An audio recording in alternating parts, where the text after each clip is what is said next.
আল্লাহ তাআলা এই মানুষের প্রতি যত দয়া করেছেন, সব থেকে বড় দয়া করেছেন কোরআন দিয়া। তাও আমরা সুবহানাল্লাহ বলবো না? মানুষের চোখ দিয়েছেন, মুখ দিয়েছেন, কান দিয়েছেন, নাক দিয়েছেন, চলার ব্যবস্থা করেছেন, আকাশ থেকে বৃষ্টি দিয়েছেন, জমিন ভিজাইয়া ফসল উৎপাদন করে দিয়েছেন, খাবার দিয়েছেন, পরার দিয়েছেন, যৌবন দিয়েছেন, বিয়ে দিয়েছেন, বাচ্চা হয়েছে, ক্ষমতা দিয়েছেন। যা করেছেন আল্লাহ তাআলা এই পৃথিবীর মানুষের জন্য, তার মধ্যে সর্বশ্রেষ্ঠ দয়া যেটা করেছেন তার নাম কোরআন শরীফ দিয়ে দয়া করেছেন বেশি। কোরআনে কারীমের সূরা আর রহমান দেখুন, পড়েন আমার সাথে। আউযু বিল্লাহি মিনাশ শাইতানির রাজীম। বিসমিল্লাহির রাহমানির রাহিম। الرحمن علم القرآن خلق الإنسان علمه البيان الشمس والقمر بحسبان والنجم والشجر يسجدان والسماء رفعها ووضع الميزان ألا تطغوا في الميزان وأقيموا الوزن بالقسط ولا تخسروا الميزان والأرض وضعها للأنام فيها فاكهة والنخل ذات الأكمام والحب ذو العصف والريحان فبأي آلاء ربكما تكذبان صدق الله العظيم। সূরা আর রহমান, এখানে আল্লাহ তাআলা বলতে পারতেন আর রাজ্জাকু আল্লামাল কোরআন, এই কোরআন তিনি নাজিল করেছেন যিনি রিজিক দাতা, অথবা আল্লাহ তাআলা তার যে কোনো সিফাতি নাম এখানে ব্যবহার করতে পারতেন। তা না করে তিনি বলেছেন আর রহমান আল্লামাল কোরআন। এই কোরআন শরীফ যিনি শিক্ষা দিয়েছেন তিনি হচ্ছেন রহমান, তিনি দাতা, তিনি দয়ালু। তার মতো দয়া আকাশেও কারো নাই, জমিনেও কারো নাই। ওয়া রাহমাতি ওয়াসআত কুল্লা শাই, আমার রহমত গোটা পৃথিবী পরিব্যাপ্ত করে রেখেছে। সুবহানাল্লাহ বিহামদিহি। মায়ের বুকের মধ্যে দুধ সৃষ্টি হয়ে আল্লাহর রহমত, আল্লাহর দয়া মায়ের বুকের ভিতরে দুধের আকার ধারণ করে বাচ্চার জীবন রক্ষার ব্যবস্থা হয়েছে। আল্লাহর রহমত পাথরের বুক চিরে ঝর্ণা ধারা হয়ে মানুষের পিপাসা নিবৃত করেছেন। আল্লাহর রহমত মরুভূমির ভেতরে পান্থবাদক গাছ তৈরি হয়ে মানুষের পিপাসা নিবৃত্ত করেছে। আল্লাহ তাআলার রহমত গোটা বিশ্বের সর্বত্র এ রহমত ছেয়ে আছে। তার রহমতের কোনো শেষ নাই, কোনো কুল নাই, কোনো কেনারা নাই। এই রহমত তো আল্লাহ তাআলা মানুষকে পানি দিবেন, সে পানির মধ্যে কুয়া হইলে সারত, সে পানির জন্য পুকুর হইলে সারত। কিন্তু আল্লাহ পুকুর কুয়া শুধু বানান নাই, পানির জন্য বিশাল জলাধার সমুদ্র তৈরি করেছেন। এবং সেই সমুদ্র তৈরি করে শেষ করেন নাই, নদী বানাইছেন। নদীর থেকে খাল বানাইয়া মানুষের দরজা পর্যন্ত পানি পৌঁছায় দিয়েছেন। মাটির তলের মধ্যে মাটির পরতে পরতে পানি রেখেছেন। পানি এক জায়গায় জমা করা দয়ার প্রমাণ নয়, দয়ার প্রমাণ হলো পানিটা প্রাণী জগতের ঘরে ঘরে পৌঁছে যাওয়া, তাতেও পাচ্ছে কিনা। সেজন্য আল্লাহ রব্বুল আলামিন তার এত বিশাল দয়া যে সেই দয়া বৃষ্টির ফোঁটা ফোঁটা বিন্দু হয়ে আকাশ থেকে নাজিল হয়ে ঊর্ধ্ব দেশ থেকে সেই বৃষ্টির কণা কণা, বৃষ্টির ফোঁটা ফোঁটা নাজিল হয়ে পৃথিবীর কোথায় কোন শুকনো বালুকণা আছে সেগুলিকে দেখে দেখে সিক্ত করে দিয়ে ভিজায় দিয়ে গোটা পৃথিবীকে ফসল ধারণের উপযোগী আল্লাহ তাআলা করে দেন, তিনি সেই রহমান। এই যে দয়া আল্লাহ তাআলা করেছেন, তার দয়ার মধ্যে শ্রেষ্ঠ দয়া হচ্ছে যে তিনি কোরআন দিয়েছেন। সুবহানাল্লাহ, এর থেকে বড় দয়া আর কিছু হতে পারে না। মহাগ্রন্থ আল কোরআন মানুষের সৌভাগ্যের চাবিকাঠি। এই কোরআন এসেছে মানুষের সৌভাগ্য করে দেওয়ার জন্য, ভাগ্যাহত করার জন্য কোরআন আসে নাই। আল্লাহ রাব্বুল আলামিন কোরআনে কারীমের মধ্যে বলেছেন, তাহা মা আনজালনা আলাইকাল কুরআনা লিতাশকা। আল্লাহ তাআলা বলেন, নবী হে, এই কোরআন আপনার প্রতি এই জন্য অবতীর্ণ করা হয় নাই যে কোরআনের কারণে আপনি ভাগ্যাহত হবেন। কোরআন আপনাকে ভাগ্য বিবর্জিত করবে, ভাগ্য বিপর্যস্ত করবে। কোরআন এর কারণে আপনি হতভাগ্য হবেন, এই জন্য কোরআন আসে নাই। কোরআন এসেছে, কোরআন যাদের কাছে থাকবে তারা হবে পৃথিবীর শ্রেষ্ঠ সৌভাগ্যবান জাতি। আমরা লক্ষ্য করে দেখতে পাই, ইতিহাস সাক্ষী, 610 খ্রিস্টাব্দে কোরআন নাজিলের সূচনা লগ্ন, কোরআন নাজিলের সূচনা লগ্ন 610 খ্রিস্টাব্দ থেকে। সেই সময় অবহেলিত কুসংস্কারাচ্ছন্ন জাতিকে দুনিয়ার সেরা জাতিতে পরিণত করেছে এই কোরআন শরীফ। যারা ছিল চোর, যারা ছিল ডাকাত, যারা ছিল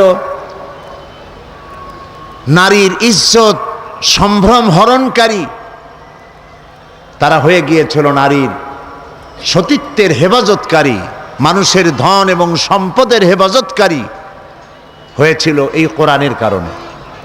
এ হচ্ছে সেই কোরআন যে কোরআনের কারণে যারা ছাগল চড়াইতো, যারা মেষ পালন করত, তাদেরকে আল্লাহ তাআলা এশিয়া আফ্রিকার বাদশা বানায় দিলেন। তাদের দখলে গোটা এশিয়া, ইউরোপ, আফ্রিকার শাসক আল্লাহ তাদের বানায় দিলেন। যেসব বেদুইনরা খাওয়া জানতো না, পড়া জানতো না, ভদ্রতা জানতো না, কুসংস্কারান্য ছিল, তাদের সুপ্ত প্রতিভাকে জাগ্রত করে কোরআন তাদেরকে বিচারপতি বানালো, সেনাপ্রধান বানালো, তাদেরকে রাষ্ট্রদূত বানালো, তাদেরকে পৃথিবীর শ্রেষ্ঠ মানুষে পরিণত করে দিল। এই কোরআন ব্যক্তিকে সেরা ব্যক্তি বানায়, সমাজকে সেরা সমাজ বানায়, রাষ্ট্রকে শ্রেষ্ঠ রাষ্ট্র বানায়।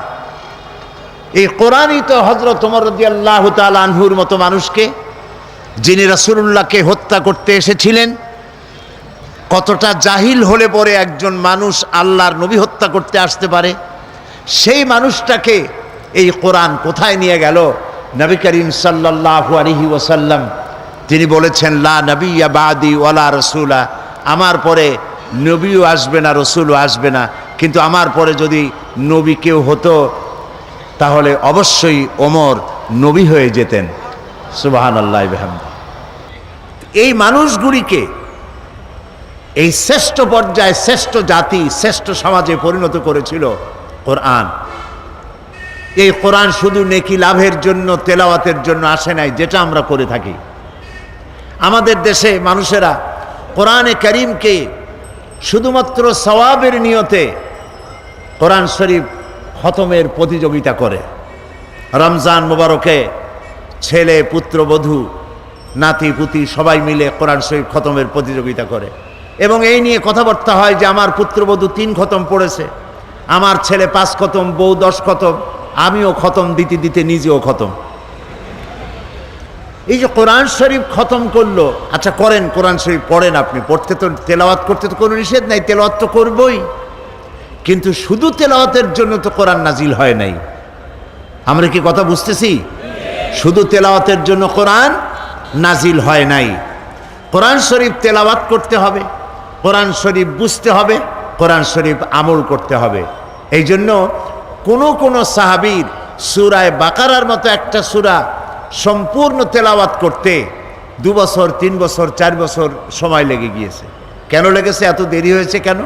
এই জন্য দেরি হয়েছে, তারা এক একটি আয়াত তেলাওয়াত করতেন, বুঝতেন, আর বাস্তব জীবনে তা আমল করতেন, তারপরে আর একটা তেলাওয়াত করতেন।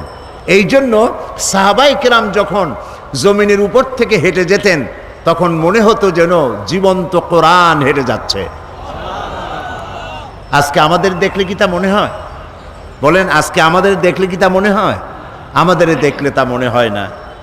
আপনারা ইউসুফ ইসলামের নাম শুনেছেন, ইউরোপের পপ সিঙ্গার, মেগা স্টার বলা হয় তাকে।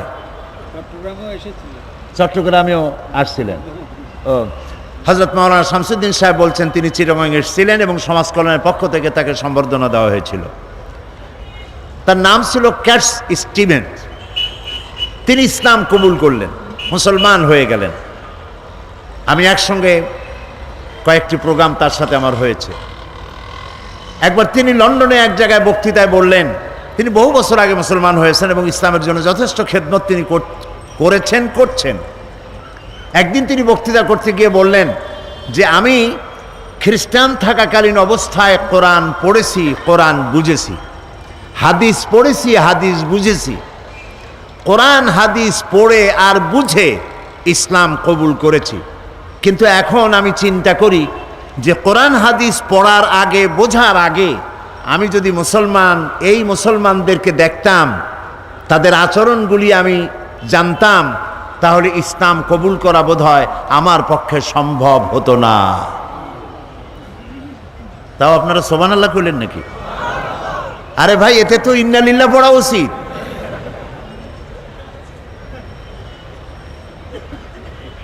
কথাটার অর্থ হলো, এই কোরআনে যে ইসলামের কথা বলা আছে, এই কোরআনে যে মুসলমানের কথা বলা আছে, নবী করিম সাল্লাল্লাহু আলাইহি ওয়াসাল্লামের হাদিসে যে ইসলাম আর মুসলমানদের কথা আছে, আমাদের পা থেকে মাথা পর্যন্ত সেই ইসলাম কোথায়? এবার কি বলছেন কথা? বলছেন বলেই এবার আর সুবহানাল্লাহ কইতে পারেন নাই। সেই ইসলাম আমাদের মধ্যে আজ আর নাই, খুব কম আছে। সিরাতে সুরতে মুসলমানের মতো আসি, কিন্তু আমলে, আখলাকে, লেনদেনে, দিয়ানাতদারিতে, আমানতদারিতে, ব্যবসায় বাণিজ্যে মুসলমানের যে চরিত্র হওয়া উচিত ছিল, সেই চরিত্র আমাদের মধ্যে আজ অনুপস্থিত। এ কথা বলতে কি লজ্জা হয় না ঠিক বলছি বলেন? এটা সত্য কি না? সেই জন্য একসময় তো এমন ছিল, পৃথিবীতে আমরা সংখ্যায় ছিলাম কম, মাত্র 1 গ্লাস পানি 6 জন 7 জনে 8 জন 10 জনে ঠোঁট ভিজাইয়া, জিহ্বাটাকে ভিজাইছে, কণ্ঠটা ভিজাইছে। একটা খেজুরকে 8-10 জনে ভাগ করে খেয়েছে, ছিঁড়ে ছিঁড়ে একটু একটু জিহ্বায় দিয়া, একটু পানি মুখে দিয়ে রোম, শাম, পারস্য বিজয় করেছে আমার পূর্বপুরুষেরা। এইবার সুবহানাল্লাহ বলতে পারেন? সেই মুসলমানের সংখ্যা এখন 130 কোটি, কেউ বলে 150 কোটি। যেটা কই আপনি আনন্দ পান। 130 কোটি পাথরের টুকরা এক জায়গায় করলে তাও একটা বড় পাহাড় হয়, শক্তি হয় তার। সেই শক্তি দিয়ে কোনো কিছুর মোকাবেলা করা যায়। 130 কোটি সমুদ্রের ঢেউ যদি একটার পর একটা আসে, উপকূল ভেঙে চুরে চুরমার করে দেওয়া যায়। কিন্তু 130 কোটি মুসলমান আজ 130 কোটি মুরগির ডিমের মতো হয়ে গেছে।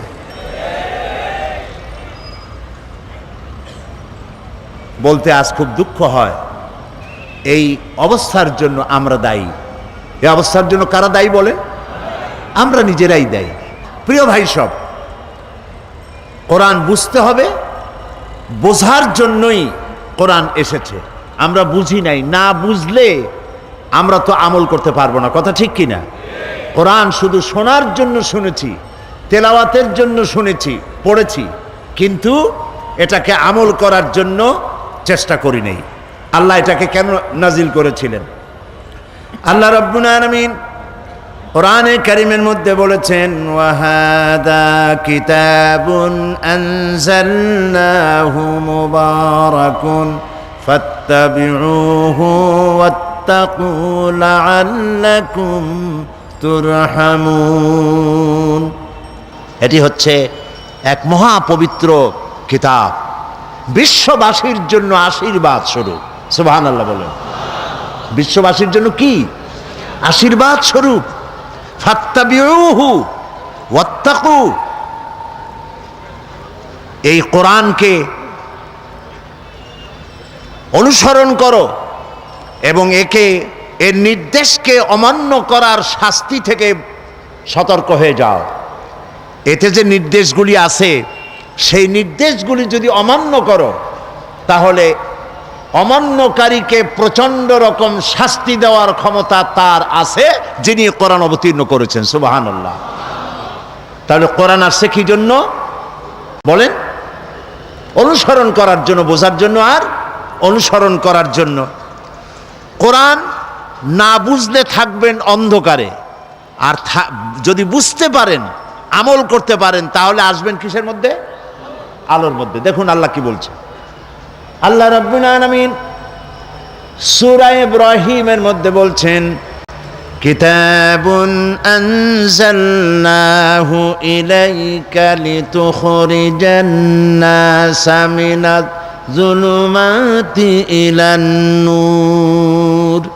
কিতাবুন আনজালনাহু ইলাইকা, এটি একটি কিতাব যা আমি আপনার উপর অবতীর্ণ করেছি এই জন্য যাতে করে আপনি মানব গোষ্ঠীকে অন্ধকারের ভেতর থেকে আলোর দিকে নিয়ে আসতে পারেন। এই জন্য তাহলে বোঝা গেল কোরআন যদি বুঝি আর আমল করি তাহলে আসবো আলোর দিকে, আর যদি না বুঝি আমল না করি থাকবো কিসের মধ্যে? অন্ধকারের মধ্যে। আল্লাহ রাব্বুল আলামিন আরো বলেন, হুয়াল্লাযী ইউনাজ্জিলু আলা আবদিহি আয়াতিম বায়্যিনাতিন লিয়ুখরিজাকুম মিনাজ যুলুমাতি ইলান নূর। তিনি হচ্ছেন আল্লাহ তাআলা, তিনি সেই মহান সত্তা যিনি এই কিতাবকে অবতীর্ণ করেছেন তার বান্দার উপরে। কে সেই বান্দা? মুহাম্মদ রাসূলুল্লাহ সাল্লাল্লাহু আলাইহি ওয়াসাল্লাম। তিনি সুস্পষ্ট আয়াত কোরআন তিনি নাজিল করেছেন এই জন্য যাতে করে তিনি মানব গোষ্ঠীকে অন্ধকারের ভেতর থেকে আলোর দিকে নিয়ে আসতে পারেন। আর অন্ধকার মানেই হচ্ছে, এখানে যে অন্ধকার বলা হয়েছে জুলুমাত, এটা রাতের অন্ধকার নয়। এই জুলুমাতে অন্ধকার হচ্ছে মানবরচিত মতবাদ। মানবরচিত মতবাদগুলি মানুষেরা মানুষকে পরিচালনার জন্যে যত মত এবং পথ তৈরি করেছে তার সবগুলি হলো অন্ধকার। বলেন সবগুলি কি? অন্ধকার। যেমন কমিউনিজম, সোশ্যালিজম, ন্যাশনালিজম, সেকুলারিজম, এই যত ইজম আছে, যত মতবাদ আছে, পুঁজিবাদ, জাতীয়তাবাদ, সমাজবাদ, তারপরে ধর্মনিরপেক্ষ মতবাদ, এই যত মতবাদ মানুষে তৈরি করেছে সকল মতবাদের পরিণতি হলো বরবাদ। এ সবগুলির পরিণতি বরবাদ। আর ইসলাম এর পরিণতি হচ্ছে আবাদ। ইসলাম এটি হচ্ছে আল্লাহর তৈরি করা, এটার নাম হচ্ছে নূর, এটার নাম আলো। আর মানুষ যেগুলি বানিয়েছে এগুলি হচ্ছে সব অন্ধকার। কারণ মানুষ যা তৈরি করে এর মধ্যে ভুল থাকে। বলেন থাকে কিনা? থাকে কিনা? এই কোরআন কে তৈরি করেছেন? সবাই বলেন আল্লাহ তাআলা তৈরি করেছেন। এই কোরআন তার সৃষ্ট, এটা তার বাণী, এটা তার কথা, এটা তার বক্তব্য, এটা তার জ্ঞান। আর মানুষ যা তৈরি করে তার সব নিজের জ্ঞান। আমাদের দেশে সংবিধান আছে, কনস্টিটিউশন আছে। আমাদের দেশের কনস্টিটিউশন সহ পৃথিবীতে যত সংবিধান আছে সমস্ত সংবিধানগুলি আল্লাহর তৈরি না মানুষের তৈরি?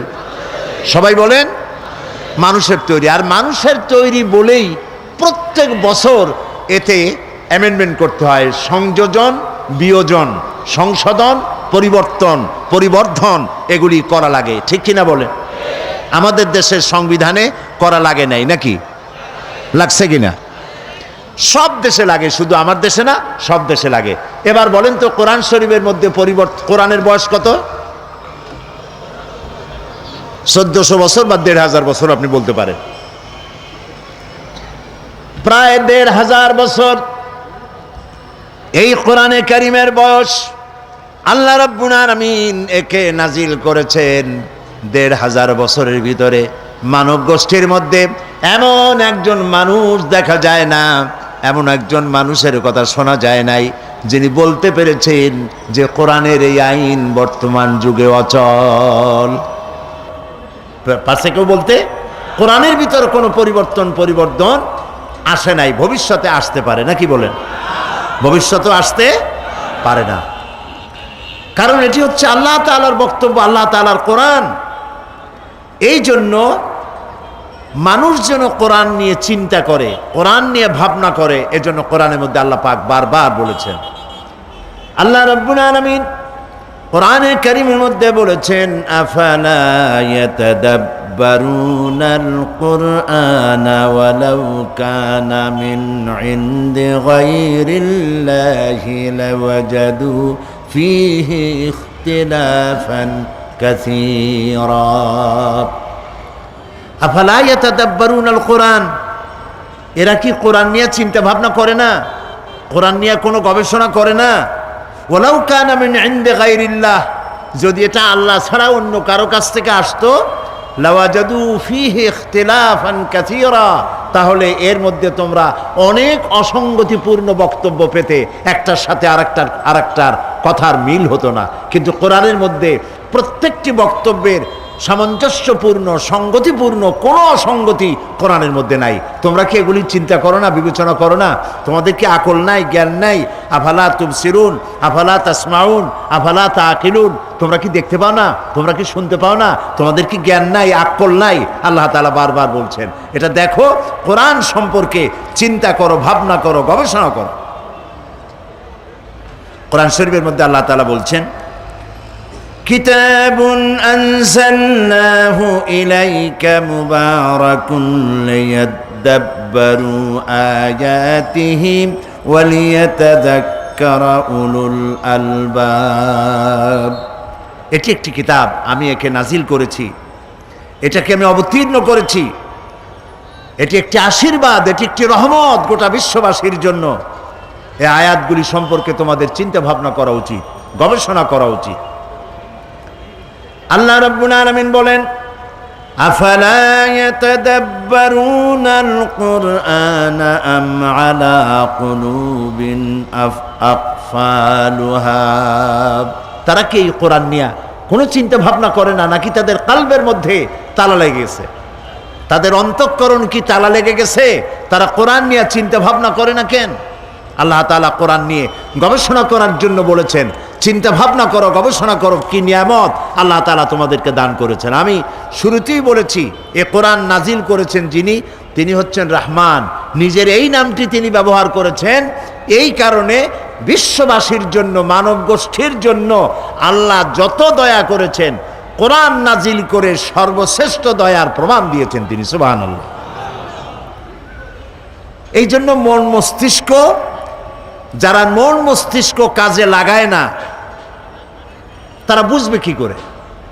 তারা কি আমি কি দেখি সেটা তো আমার মস্তিষ্ক দিয়ে চিন্তা করা উচিত, ঠিক কিনা বলে?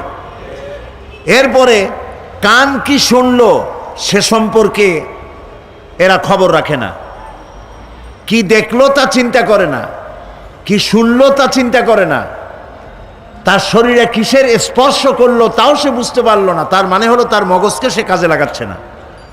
এই জন্য তার ব্রেনকে, তার মগজকে, তার চোখকে কাজে লাগানো দরকার। আল্লাহ তাআলা আমাদেরকে যে সমস্ত নিয়ামত দান করেছেন, হস্তপদাতি, চক্ষু, কর্ণ, নাসিকা, এগুলি সব কাজে লাগাতে হবে কোরআন শরীফ বোঝার জন্য। আল্লাহ তাআলা চোখ দিয়েছেন, এই চোখকে আমরা কাজে লাগাই নাই। আল্লাহ তাআলা বলেন, فإنها لا تعمى الأبصار ولكن تعمى القلوب التي في الصدور। আল্লাহ তাআলা বলছেন, এদের যে বাহ্য দৃষ্টি আছে, এই চোখ তাদের নষ্ট হয় নাই, কিন্তু ভেতরের চোখ, অন্তঃকরণের চোখের উপরে পর্দা পড়ে গেছে, তালা লেগে গেছে। সেই জন্য কোরআন সম্পর্কে চিন্তা ভাবনা করে না, কোরআন সম্পর্কে ধারণা তাদের নাই। কোরআনকে তাবিজের কিতাব মনে করা হয়, কোরআনকে তদবিরের কিতাব মনে করা হয়, কোরআনকে শুধু তেলাওয়াতের কিতাব বলা হয়, অথচ এই কোরআন শরীফ একটি জাতি গঠন করেছিল। সুবহানাল্লাহ ওয়া বিহামদিহি। আপনারা নিশ্চয়ই জানেন, আমি কথা অনেকবার বলেছি, আমাদের দেশের কলেজ আছে, বিশ্ববিদ্যালয় আছে, মাদ্রাসা আছে, এর অনেকগুলি সিলেবাস আছে, সিলেবাসে অনেক বই আছে। এই সিলেবাসের হাজারো বই দিয়ে, সিলেবাসের অনেকগুলি বই দিয়ে মানুষেরা যে পরীক্ষা দিল অনেক সাবজেক্টের উপরে, তা দিয়ে কি তৈরি হলো?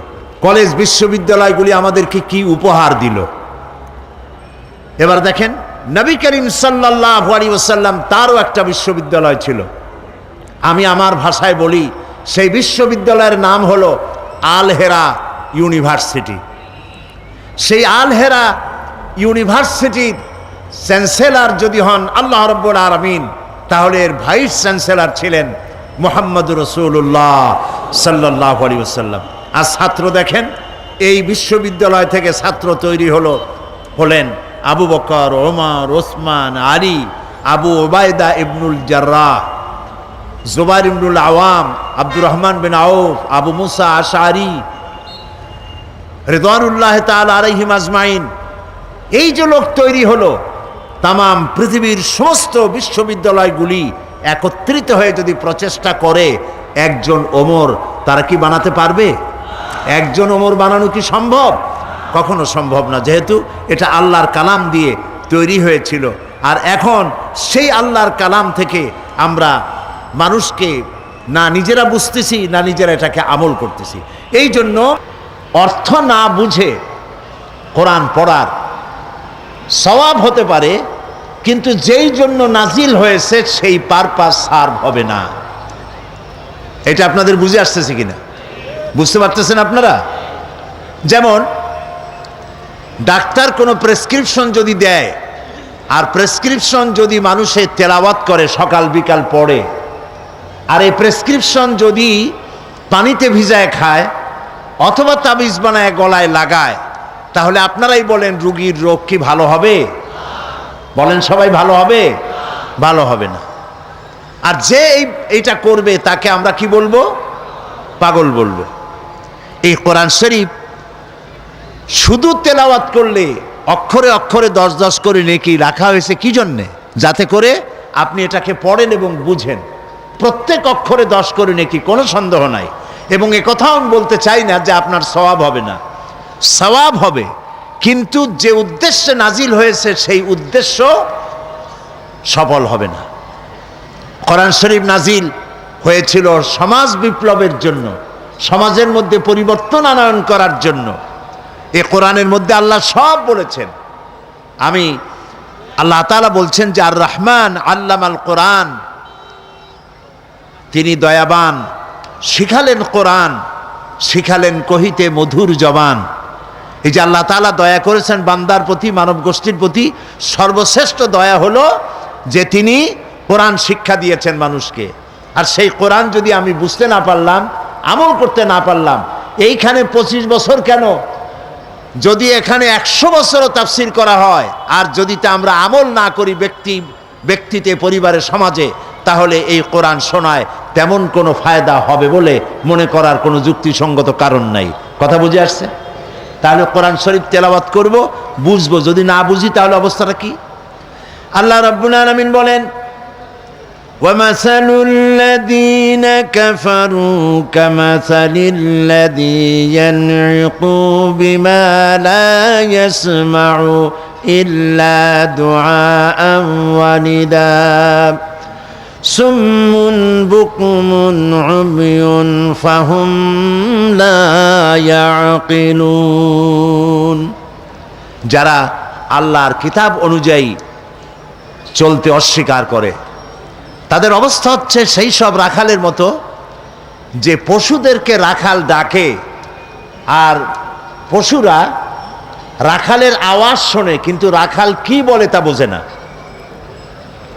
এই যে পশুকে যা বলা হয়, রাখালে তার মেষ, তার ছাগল, তার ভেড়া, তার মহিষ, তার গরু ডাক দেয়, তারপরে ডানে বাই ইত্যাদি যা কিছু বলে, গালাগালি করে ইত্যাদি যা বলে আর যা করে, পশুতে শুধু একটা শব্দ শোনে কিন্তু কি বলে তা বোঝে না। এই জন্য যারা কোরআনকে অস্বীকার করেছে, যারা আল্লাহ তাআলার বাণীকে অস্বীকার করেছে, কোরআনের আওয়াজ যখন তারা শোনে শুধু শব্দই শোনে, কিন্তু এর আহ্বান তাদের অন্তঃকরণের মধ্যে প্রবেশ করে না। আল্লাহ তাআলা যেন আমাদের কালবের মধ্যে আল্লাহর এই কথাগুলি বোঝার তৌফিক যেন আল্লাহ আমাদেরকে দান করেন, আমরা বলি আমিন। কথাগুলি বুঝতে হবে। কোরআন আল্লাহ ইচ্ছে করলে তো একবারই 23 পারা কি বলে 30 পারা নাজিল করে দিতে পারতেন না? এটা কি একবারে নাজিল হয়েছে? কত বছর লাগলো? 23 বছর সময় লাগছে। কেন লাগছে এটাও আমাদের চিন্তা করতে হবে। আসছে তো আল্লাহর কাছ থেকে, বাণীটা কার? আল্লাহর। তো তিনি একসাথে না দিয়া জিবরাইল আলাইহিস সালামকে এত বারবার পাঠাইলেন, 23 বছরে কত হাজারবার তাকে আসতে হয়েছে, এটা কি জন্যে? কেন? কারণ হচ্ছে ইসলাম হলো একটি মোকাম্মাল নিজামে হায়াতের নাম। ইসলাম হচ্ছে একটি পূর্ণাঙ্গ জীবন বিধানের নাম। আর নবী করিম সাল্লাল্লাহু আলাইহি সাল্লাম হচ্ছেন এই আন্দোলনের দিশারি, এটার সর্বশ্রেষ্ঠ এবং সর্বশেষ নেতা। এখন এই ইসলামী আন্দোলনকে, এই জীবন ব্যবস্থাকে প্রতিষ্ঠিত করতে গিয়ে যত রকমের বাধা বিপত্তির মোকাবেলা তিনি করেছেন, ওই বাধা বিপত্তিকে উত্তরণের জন্য আল্লাহর পক্ষ থেকে যত বক্তব্য, বিবৃতি, আল্লাহর ভাষণ, আল্লাহর রায়, আল্লাহর কথা, যা কিছু জিবরাইল এনেছেন নবী করিম সাল্লাল্লাহু আলাইহি সাল্লামের কাছে, সেগুলি যে কিতাবে লিপিবদ্ধ হয়েছে, ওই কিতাবের নাম কোরআন শরীফ। এখন বুঝে আসছে কোরআন শরীফ কি? কোরআন শরীফ, বিশ্বাস করুন, এটা কোনো তাবিজের কিতাব নয়। অনেক কোরআন শরীফ আছে বাংলাদেশে, যে কোরআন শরীফের শুরুতেই অনেকগুলি নকশা থাকে, তাবিজের নকশা। আপনারা নিশ্চয়ই লক্ষ্য করেছেন, আমাদের দেশে বাংলা ভাষায় যে কোরআনগুলি ছাপা হয় তাতে এই নকশাগুলি থাকে, বিশেষ করে এই সাবকন্টিনেন্টে, বাংলাদেশ, পাকিস্তান, ইন্ডিয়া, এইখানে যে কোরআনগুলি ছাপা হয় সে কোরআন শরীফের মধ্যে এই ধরনের নকশা থাকে। সূরা মরিয়মের নকশা, সূরায়ে ইউসুফের নকশা, সূরায়ে মায়েদার নকশা, এই আবার নিচে লেখা থাকে এই নকশা ব্যবহার করলে জ্বর ছেড়ে যাবে, ওই নকশা ব্যবহার করলে বিয়ে হবে তাড়াতাড়ি, ওই নকশা ব্যবহার করলে বাচ্চা হবে শীঘ্র, এই রকমের নানান কথাগুলি লেখা। এই কোরআন শরীফের সাথে যারা সূরার নকশা ছাপায় দেন, তারা রীতিমতো কোরআন শরীফের সাথে বেয়াদবি করেন, কোরআন শরীফের সাথে তারা তামসা করেন। এই আরবি, তারা আরবি অক্ষরগুলির কতগুলি নাম্বার বানিয়েছেন, এই নাম্বার তো রাসূলুল্লাহ বানান নাই, এই নাম্বারগুলি তো সাহাবায়ে কেরাম দেন নাই। আলিফের নাম্বার কত, বায়ের নাম্বার কত, তায়ের নাম্বার কত, এইভাবে কতগুলি নাম্বার দিয়া সূরাগুলি একত্রিত করিয়া 1273, 1792, 1421, 230 ইত্যাদি কতগুলো নাম্বার দিয়া, এগুলি দিয়া এক একটা সূরা নকশার মধ্যে ঢুকাইছে। এরভাবে ঢুকায়া বিসমিল্লাহির রহমানির রহিমের অক্ষরগুলির মোট হিসাব করে 786 বানাইছে। এখন এগুলি মানুষেরা লিখতেছে, এগুলি দরজায় লিখে রাখে, সিডিতে লিখে রাখে 786। এখন আপনারা বিশ্বাস করুন, 786 যদি 10 লক্ষ বারও কেউ লেখে অথবা পড়ে, একবার বিসমিল্লাহির রহমানির রহিম বলার সমান হবে না, হবে না, হবে না। কারণ নবী করিম সাল্লাল্লাহু আলাইহি ওয়াসাল্লাম বলেছেন, প্রত্যেক হরফে 10টা করে নাকি। আলিফ হারফুন, লাম হারফুন, মিম হারফুন। আলিফ লাম মিম বলে 10 নাকি হবে না, আলিফ লাম মিম বলে কত নাকি হবে? 30টি নাকি হবে। নবীজির এই হাদিস অনুযায়ী যে ব্যক্তি পড়েন আমার সাথে বিসমিল্লাহির রহমানির রহিম, এইমাত্র যখনই আমরা বিসমিল্লাহির রহমানির রহিম পড়লাম, আল্লাহ রাব্বুল আলামিন নবীর কথা অনুযায়ী আমাদের আমলনামায় 190টি লিখে দিয়েছেন। 190টি নাকি আমলনামায় লেখা হয়ে গেছে। সুতরাং কোরআনে কারীমকে তাবিজ বানায়া নাম্বারের মধ্যে নিয়ে নকশা বানানোর ভিতরে মুসলমানদের কোনো সার্থকতা, কোনো কৃতিত্বের মধ্যে নাই, বরং কোরআনের সাথে একটি তামসা করা, বেয়াদবি করা। যারা এটা করেন, আল্লাহ তাদের কোরআনের সাথে এই বেয়াদবি করার মানসিকতা পরিহার করার তৌফিক দান করুন। প্রিয় ভাই সব, কোরআন নাজিল হয়েছে আরবি ভাষায়।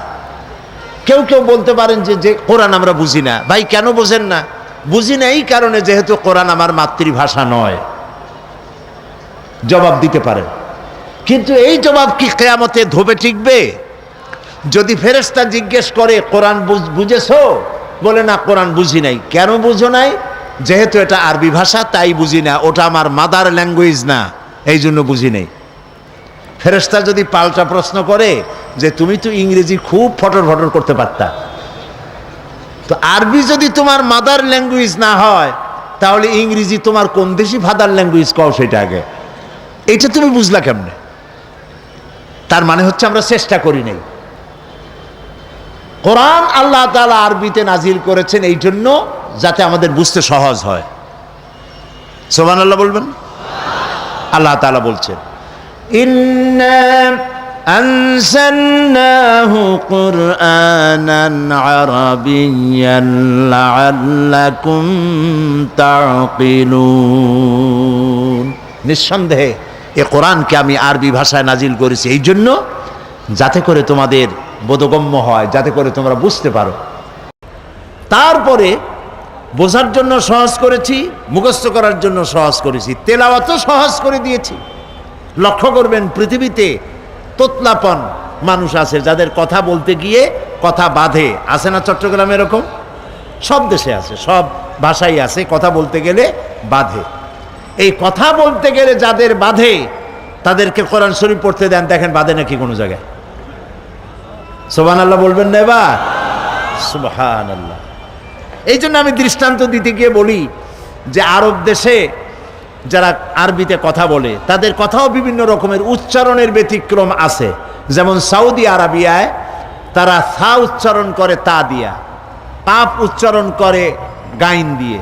যেমন কুলকে বলে গুল, কাথিরকে বলে কাথির, আবার মিশরে জিমকে বলে গাইন দিয়ে উচ্চ করে মসজিদ, এটাকে বলে মাসগিদ। ওয়াজারাতুল খারিজিয়া তাকে বলে ওয়াজারাতুল খারগিয়া, হাজিকে বলে হাগি। এই যে উচ্চারণের তাদের ব্যতিক্রম, কোরআন যখন পড়ে একজন সৌদি আরবিয়ান মুসলমান অথবা ইজিপশিয়ান, যখন একজন মুসলমান যখন কোরআন পড়ে তো আউযু বিল্লাহি মিনাশ শায়তানির রাগীম বলে না, ওখানে ঠিক হয়ে যায়।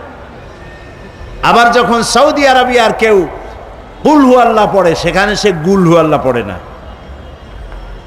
তার অর্থ হল নিজের ভাষার উচ্চারণের ভিতরে যতই ত্রুটি বিচ্যুতি থাকুক না কেন, আল্লাহর কোরআন যখন মানুষ পড়ে তেলাওয়াত করে, আল্লাহ রাব্বুল আলামিন জবানের আড়ষ্টতা দূর করে দিয়ে কোরআনে কারিমের তেলাওয়াত আল্লাহ সহজ করে দেন। এটা বোঝাও সহজ, তেলাওয়াত করাও সহজ, মুখস্থ করাও সহজ, কারণ এটা আল্লাহ তাআলা নাজিল করেছেন। আল্লাহ রাব্বুল আলামিন বলেন فَإِنَّمَا يَسَّرْنَاهُ بِلِسَانِكَ لَعَلَّهُمْ يَتَذَكَّرُونَ। হে নবী, অবশ্যই কোরআনকে আমি আপনার বাক প্রক্রিয়ার মধ্যে আমি সহজ করে দিয়েছি যাতে করে লোকেরা সহজেই এর থেকে উপদেশ গ্রহণ করতে পারে। নবী করিম সাল্লাল্লাহু আলাইহি ওয়াসাল্লাম কোরআন শরীফ যখন নাজিল হতো তিনি তেলাওয়াত করতেন খুব দ্রুত গতিতে, যাতে করে আয়াত, পারা, সূরা, জের, জবর কোনো রকমের ছুটে না যায়। মহান আল্লাহ রাব্বুল আলামিন নবীজির এই কষ্ট লক্ষ্য করলেন আর তাকে জানায় দিলেন লা তুহাররিক বিহি লিসানাকা লিতাজালা বিহি। ও নবী, কোরআনকে মুখস্থ করার জন্যে আপনার জিহ্বা এত নাড়াচাড়া করার কোনো প্রয়োজন নাই।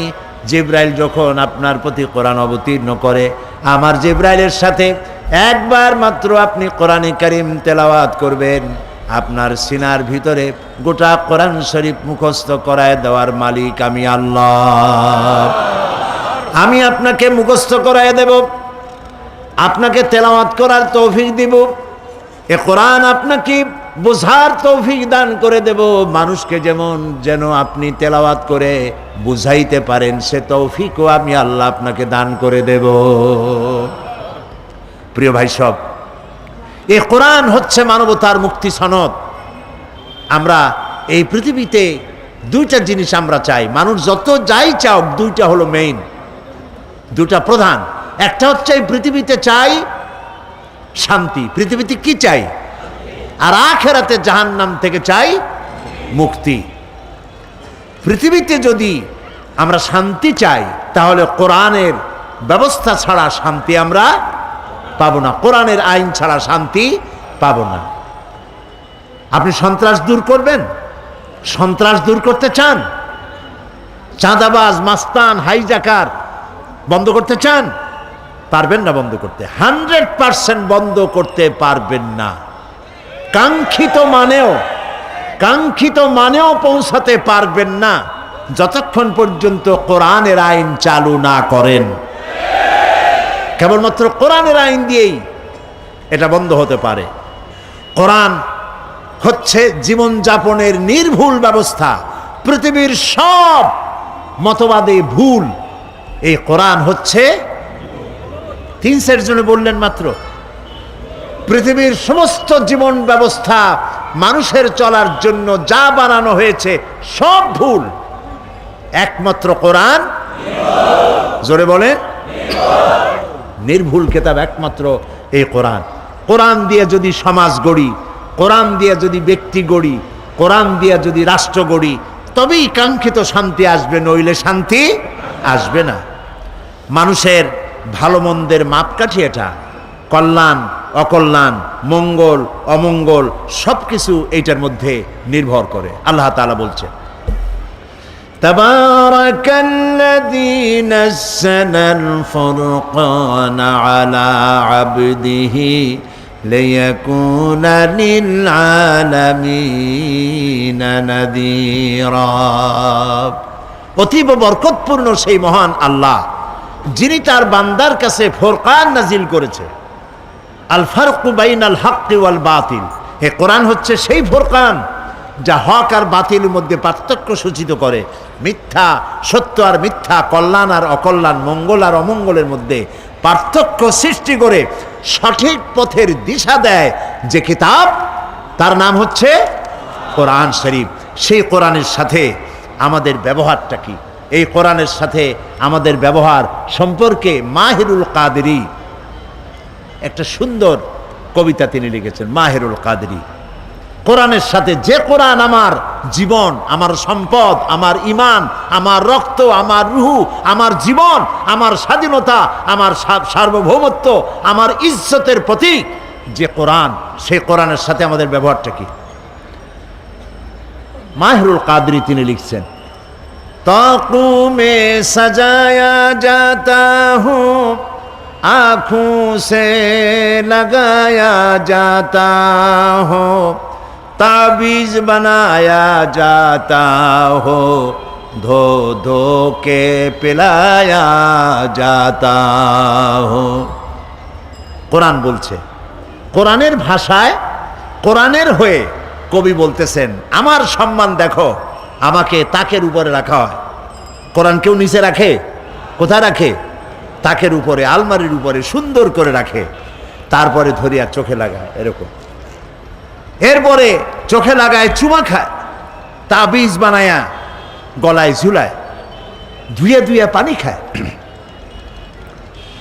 जुज़दाने हरीर व रेशम के और फूल सितारे चांदी के, फिर इत्र की बारिश होती है, खुशबू में बसाया जाता हो।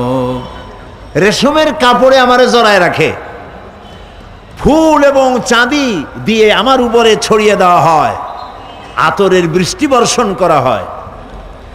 किस बज़्म में मेरा जिक्र नहीं, किस उर्से में मेरी धूम नहीं, फिर भी मैं अकेला रहता हूँ, मुझसा कोई मजलूम नहीं। সব মাহফিলে আমার কথা বলা হয়, দিনী মাহফিলগুলিতে। আমাকে এমন কোন অনুষ্ঠান আছে মুসলমানদের যেখানে ধর্মীয় মাহফিলগুলিতে আমার সম্মানের কথা বলা না হয়, আমার ইজ্জতের কথা বলা হয়, আমার চুমা দেওয়া হয়, শ্রেষ্ঠ কিতাব বলা হয়। এরপরেও আমি একা থাকি, আমার চাইতে মজলুম কেউ নাই, আমাকে নিয়ে কেউ চিন্তা করে না, আমাকে নিয়ে কেউ ব্যক্তি গড়ে না, আমাকে কেউ আমাকে নিয়ে সমাজ গড়ে না, আমাকে কেউ নিয়ে রাষ্ট্র গড়ে না, আমি একা মজলুম হয়ে পড়ে আছি। মূল বাস্তব কথা হচ্ছে পৃথিবীতে কোরআনের মতো মজলুম কিতাব এই পৃথিবীতে আর নাই। সামান্য ক্লাস 1-এর ছেলে, নার্সারি গ্রুপের ছাত্র, সেও যা পড়ে বানান করে বুঝে বুঝে পড়ে। আর এই কোরআন আল্লাহর কিতাব মানুষ বুঝতে চেষ্টা করে না। এর থেকে দুঃখ আর কিছুই হতে পারে না।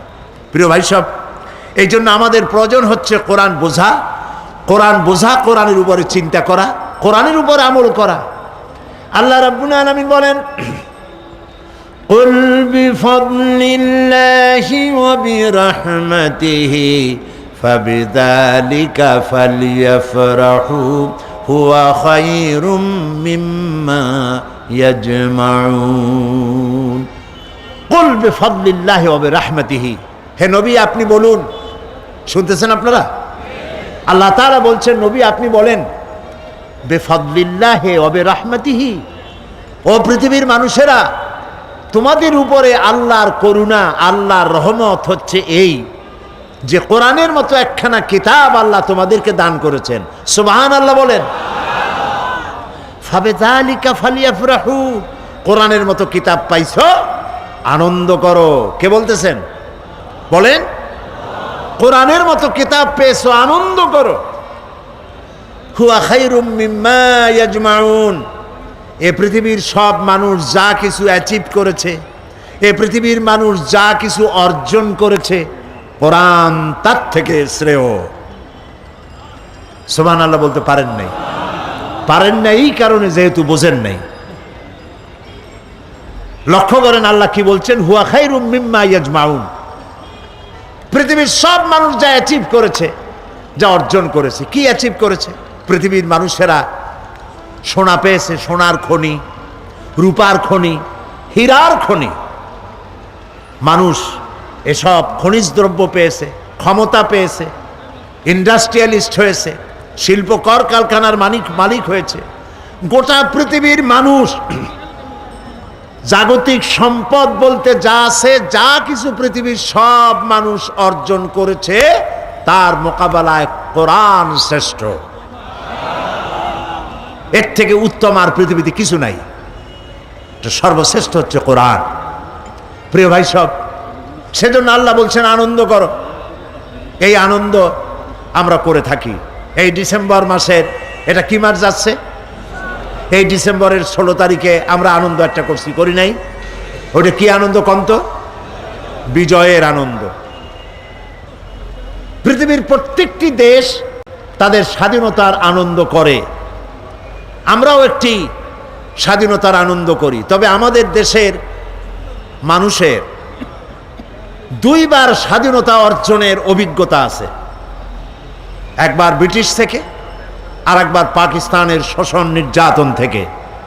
2 বার আমরা স্বাধীন হলাম, তাই আমরা আনন্দ করি। এই আনন্দ পৃথিবীতে আমরা শুধু করি না, ভারতও করে। এই আনন্দ সৌদি আরব করে, কুয়েত করে, কাতার করে, ইউরোপ করে, আমেরিকা করে। পৃথিবীর সব জাতি স্বাধীনতার আনন্দ করে একদিনের জন্য। কয়দিনের জন্য? এই আনন্দ কিসের? একটি দেশের অধীনে ছিলাম, ওই দেশের অধীনতা থেকে আমরা মুক্ত হয়েছি, তাদের নির্যাতন থেকে, তাই আমরা আনন্দ করি। আল্লাহ তাআলা বলছেন কোরআন নাজিল হয়েছে, আনন্দ করো। এই আনন্দ হচ্ছে খায়রুম মিন আলফি শাহর। কোরআন যেদিন নাজিল হয়েছে, ওটা দিন ছিল না রাত ছিল? তাও মনে নাই আপনাদের? রাত ছিল। ওই রাতটা কত মাসের চাইতে শ্রেয়? 1000 মাসের চাইতে। কিন্তু 1000 মাস কিন্তু বলা হয়নি। যদি 1000 মাস বলা হতো তাহলে আলফুন ওয়াহিদ লাগাই দিলে হতো। বলা হয়েছে আলফুন, এর অর্থ হচ্ছে 1000 না, হাজার হাজার।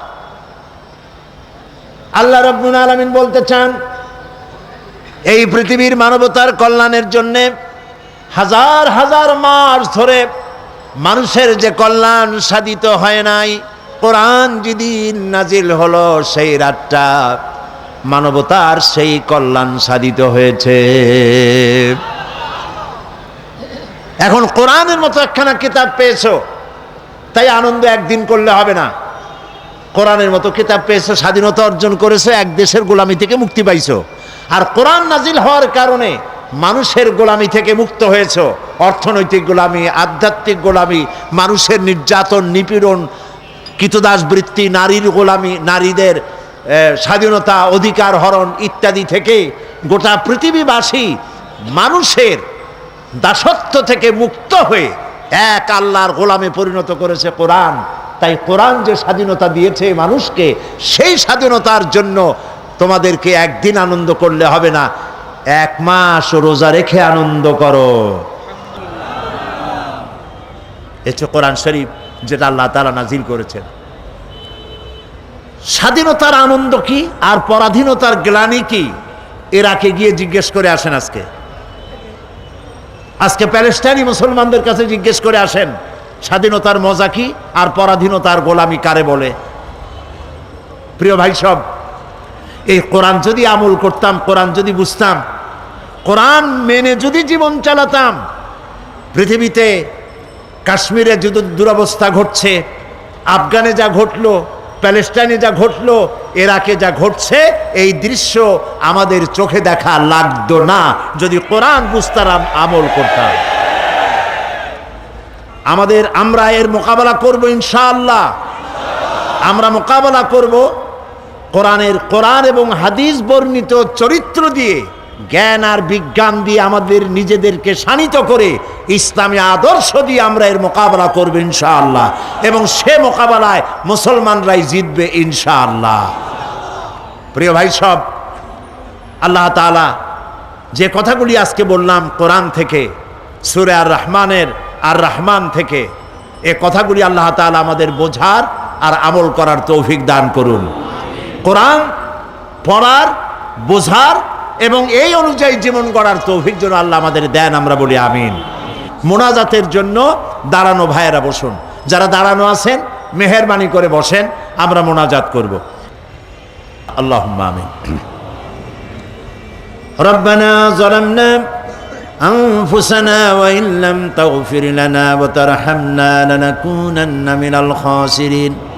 রব্বানা লা তুযিগ কুলুবানা বা'দা ইয হাদাইতানা ওয়া হাব লানা মিন লাদুনকা রাহমাতান ইন্নাকা আনতাল ওয়াহ্হাব। আয় আল্লাহ তাআলা, কোরআনে কারীমের তাফসীরের মাহফিলে দীর্ঘক্ষণ ধরে তোমার কোরআনের কথা আমরা শুনেছি। আয় আল্লাহ তাআলা, মেহেরবানি করে আমাদের জিন্দেগির গুনাহ খাতা মাফ করে দাও। রব্বুল আলামিন, আমাদের মধ্য থেকে আমাদের মা বাপ যাদের দুনিয়া থেকে বিদায় হয়ে গেছে, কবরগুলিকে জান্নাতের টুকরা বানায়া দাও। রব্বির হামহুমা কামা রব্বায়ানি সগীরা। সবাই পড়েন, রব্বির হামহুমা কামা রব্বায়ানি সগীরা। হে আল্লাহ তাআলা, तमाम পৃথিবীতে আজ মুসলমানেরা বড় বিপদে আছে। আল্লাহ তাআলা, তুমি দয়া করে মুসলমানদের সাহায্যকারী হয়ে যাও। রব্বুল আলামিন, আমাদের উপরে যারা জুলুম করে তুমি দেখতে পাচ্ছ, দুনিয়ার ইহুদি, নাসারা আর মুশরিকরা ঐক্যবদ্ধভাবে মুসলমানদেরকে টার্গেট করেছে। আল্লাহ, তুমি দয়া করে মেহেরবানি করে মুসলমানদের সাহায্যকারী হয়ে যাও। বাংলাদেশের বিভিন্ন জায়গা থেকে এবং চট্টগ্রামের চতুর্দিক থেকে, দেশ বিদেশ থেকে যত লোক যাতায়াত করবেন, প্রত্যেকের যাতায়াত তুমি দয়া করে আসান করে দিও, নিরাপদ করে দিও। রব্বুল আলামিন, এ মাহফিলে আমাদেরকে যারা কথা বলেন তাদের কেমন কথা বলার তৌফিক দিও, যাতে করে মানুষের হেদায়েত নসিব হয়ে যায়। আর যারা শুনতে আসেন, আল্লাহ তাআলা প্রত্যেককে মনোযোগ সহকারে কথাগুলি বুঝে আমল করার তৌফিক দিও। রব্বুল আলামিন, এই মাহফিলের সভাপতি হযরত মাওলানা শামসুদ্দিন সাহেব তোমার গোলাম, আল্লাহ তুমি দয়া করে তাকে সেহাতে কুল্লিয়া, হায়াতে তাইয়্যিবা তুমি তাকে দান করে দিও। মাবুদ, তার সাথী সঙ্গী যারা এটার জন্য পরিশ্রম করছেন, দিন রাত কষ্ট করতেছে, আল্লাহ তাদের প্রতি তুমি রহমত নাজিল করে দিও। রব্বুল আলামিন, এই মাহফিলে অনেকে দোয়া চায়, আর কেন যেন মানুষের একটি ধারণা হয়েছে, যেখানে তোমার কাছে আমরা বিনীতভাবে যে কেঁদে কেঁদে দোয়া করি, তুমি দয়া করে কবুল করো, এই ধারণা হয়েছে মানুষের। আল্লাহ তাআলা, মানুষের এই ধারণাকে তুমি মিথ্যা পরিণত করো না। আল্লাহ তাআলা, মানুষের কোরআনের বরকতে হাত তোলে, যেই নিয়ত করে নেক নিয়ত আল্লাহ তুমি পুরা করে দিও। আল্লাহ তাআলা, দুবাই থেকে, কাতার থেকে, সৌদি আরব থেকে অস্ট্রেলিয়া থেকে, ইউরোপ থেকে বহু টেলিফোন আমার কাছেও এসেছে। আল্লাহ তাআলা দোয়া চেয়েছেন তারা, যিনি যেই নিয়তে দোয়া চান আল্লাহ প্রত্যেকের দিলের নিয়ত তুমি দয়া করে পূরণ করে দিও। রব্বানা তাকাব্বাল মিন্না ইন্নাকা আনতাস সামিউল আলিম ওয়া তুব আলাইনা ইন্নাকা আনতাত তাওয়াবুর রহিম। সুবহান রাব্বিকা রাব্বিল ইজ্জাতি আম্মা ইয়াসিফুন ওয়া সালামুন আলাল মুরসালিন ওয়ালহামদুলিল্লাহি রাব্বিল আলামিন ওয়াজআল আখিরা কালামিনা ইনদাল মাউত লা ইলাহা ইল্লাল্লাহু মুহাম্মাদুর রাসূলুল্লাহ। আসসালামু আলাইকুম ওয়া রাহমাতুল্লাহ।